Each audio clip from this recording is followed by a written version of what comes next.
அனைவருக்கும் வணக்கம். இன்று டிசம்பர் 8ஆம் நாள் பிஇடி பல்கலைக்கழகத்தினுடைய நிறுவனரும் இளைஞருமாகிய முதுமுனைவர் கோ விஸ்வநாதன் ஐயா அவர்களுடைய பிறந்த நாள். வாழ்க்கையினுடைய அடிநிலையிலிருந்து வளர்ச்சியினுடைய உச்சத்தை தொட்ட ஒரு மாமனிதரை பற்றியான கதையை, அந்த கதையினுடைய சுருக்கத்தை இன்றைய தலைமுறையினருக்கு மிகச் சுருக்கமாக கூறிக்கொள்வதிலே பெருமைப்படுகிறேன். வேந்தர் அவர்கள் வேலூருக்கு அருகில் உள்ள கொத்தமங்கலம் என்ற ஒரு சிற்றூரிலே பிறந்து தன்னுடைய பள்ளி கல்வியை அதே ஊரிலே நிறைவு செய்து அதன் பிறகு ஊரிசு கல்லூரி, லயோலா கல்லூரி, சட்டக்கல்லூரி என்று தன்னுடைய கல்லூரி பயணத்தை தொடங்கியவர். இவருடைய கல்லூரி காலங்களிலே பேரறிஞர் அண்ணா அவர்களுடைய பேச்சாலும் பேரறிஞர் அண்ணாவினுடைய இலக்கிய புலமையாலும் ஈர்க்கப்பட்டு பேரறிஞர் அண்ணா அவர்கள் எங்கெல்லாம் சென்று பேசுகிறார்களோ அங்கெல்லாம் சென்று அவருடைய உரையை கேட்டு தன்னுடைய அறிவை வளர்த்து கொண்ட ஒரு கல்வியாளர். தன் ஊரின் மீதும் ஊரின் மக்கள் மீதும் அதிக உண்டு. அதன் விளைவாக வேலூருக்கு ஒரு அரசு நிலையிலே ஒரு பொறியியல் கல்லூரி வேண்டும் என்று அப்போது முதலமைச்சராக இருந்த புரட்சித் தலைவர் எம்ஜிஆர் அவர்களிடம் கோரிக்கை வைக்கிறார். அதன் விளைவாக அரசு கல்லூரியை விட நீங்கள் தனியாக ஒரு கல்லூரியை தொடங்குங்கள், அதற்கு நான் என்னால் முடிந்த அளவுக்கு உதவி செய்கிறேன் என்ற உறுதிமொழியை முதலமைச்சர் தரவே உருவானதுதான் வேலூர் இன்ஜினியரிங் கல்லூரி. 180 மாணவர்களை கொண்டு தொடங்கப்பெற்ற பிஇசி என்கிற வேலூர் பொறியியல் கல்லூரி பின்னாளிலே 2001ஆம் ஆண்டு பிஐடி என்கிற நிகர்நிலை பல்கலைக்கழகமாக உயர்கிறது. தன்னுடைய கல்வி சேவையை அத்துடன் அவர் நிறுத்திக் கொள்ளவில்லை. 2018ஆம் ஆண்டு அக்டோபர் 18ஆம் நாள் ஒரு உயரிய திட்டத்தை இந்த தமிழ் நாட்டிற்கு அவர் அளிக்கிறார்.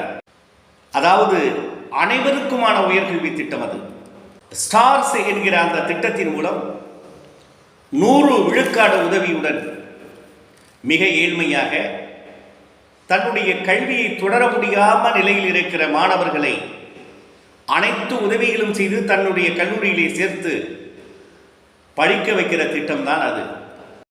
அதன்படி இன்றைய நிலையிலே 917 பேர் படித்து பயன்பெற்றிருக்கிறார்கள். அதிலே 617 பேர் முதல் தலைமுறை மாணவர்கள் என்பது சிறப்புக்குரியதாகும். இன்றைய புள்ளி விவரப்படி சுமார் 1,25,000 மாணவர்கள் உயர்கல்வியை நிறைவு செய்திருக்கிறார்கள். இன்றைய நிலையில் 87,000 மாணவர்கள் படிக்கிறார்கள்.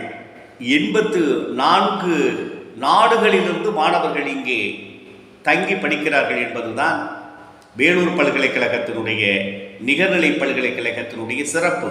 பேரறிஞர் அண்ணா அவர்களை தன்னுடைய அரசியல் வழிகாட்டியாக கொண்டு பொது வாழ்க்கையிலே பயணம் செய்ய தொடங்கியவர் வேந்தர் அவர்கள்.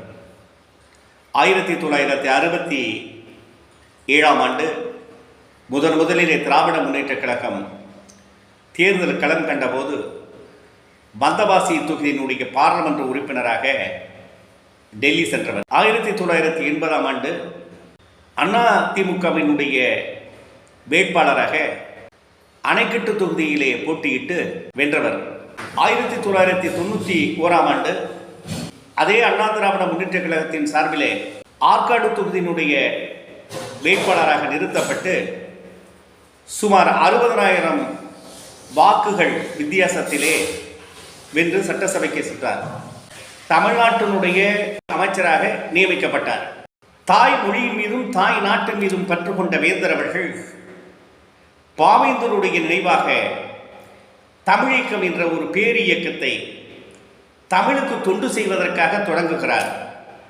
இன்றைக்கு தமிழ்நாட்டில் இருக்கிற தமிழ் அமைப்புகளுக்கெல்லாம் முன்னோடியாகவும் முன்னுதாரணமாகவும் பல்வேறு தமிழ் பணிகளை உலகம் முழுவதும் செய்து வருகிற இந்த தமிழ் இயக்கம் தூய தமிழிலே பெயர் வைப்பது முதற்கொண்டு பிறமொழி கலப்பில்லாமல் பேசுவது முதற்கொண்டு அனைத்து பணிகளையும் மாணவர்களுக்கும் அறிஞர்களுக்கும் செய்து வருவது தமிழுக்கு அவர் செய்கிற தொண்டாக நான் கருதுகிறேன்.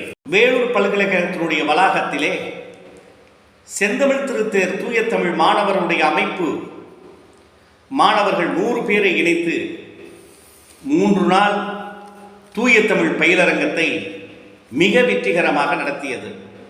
3 நாளும் இந்த பல்கலைக்கழகத்திலே மாணவர்கள் தங்கி உணவருந்தி 3 நாளும் பயனுள்ள வகையிலே தூய தமிழ் பயிற்சி பெற்றார்கள்.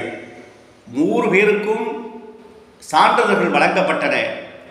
100 பேரையும் தன்னுடைய அன்பு குழந்தைகளாக அங்கே வைத்து உபசரித்து அறிவு விருந்தளித்து அனுப்பி வைத்தார்கள்.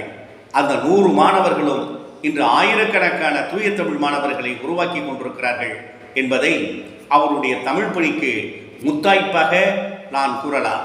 இத்தகைய மேன்மையும் சிறப்புமிக்க வேந்தர் அவர்கள் இன்னும் பல ஆண்டுகள் உள்ள நலமும் உளநலமும் பெற்று நம்மிடையே வாழ்ந்து இன்றைய தலைமுறையினருக்கும் எதிர்கால தலைமுறையினருக்கும் ஒரு சிறந்த வழிகாட்டியாக வாழ வேண்டும் என்று இந்த நேரத்திலே இறைவனை வேண்டி விரும்பி கேட்டுக்கொள்கிறேன்.